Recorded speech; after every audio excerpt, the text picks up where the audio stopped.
Now I want to work on this grain a bit, so I'm going to come in here into the grain OBJ node and into the color, and then just check this little arrow here so you can access the colors. And then yeah, I want to darken these a bit, so I'm going to do this, change these values a bit. 08057 here and 041 there. Okay, that gives a bit of a darker brown. And then this one I'm going to move up a bit. Excuse me. And also change the color a little bit also. Do that 0.3, 0.25 and 0.17. Okay, so that gives us a bit of a darker thing there with some kind of speckles of whites there as well. So to pick up this color information actually in our material, so we've got the material connected already, but we haven't actually configured the material yet. We need to import that attribute, right? So if we just find a rs color, this one, rs color, user data color, and then if we just type cd in there, which is the name of the color attribute, connect that up to our diffuse color, and then yeah, we're going to want to take a look at the reflection here as well. So bring that down, the reflection weight, and then obviously the roughness 0.7, we're going to raise the roughness up of that as well.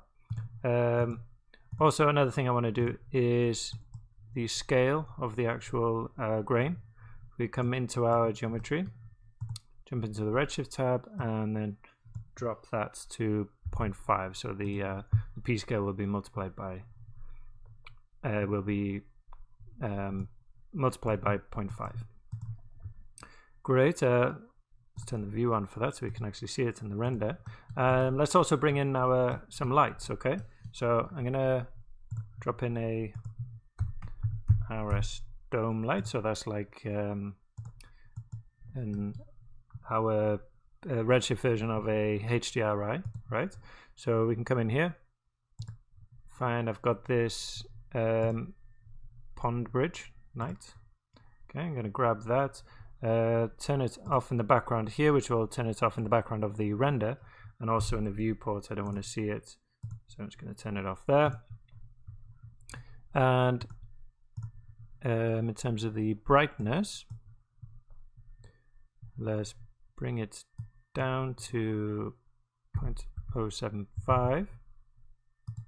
Okay, so just really subtle, but it will give us some nice kind of variation in color and lighting. Okay, and then for our kind of main light, I suppose you could say, I'm going to grab an RS, where is it, light sun.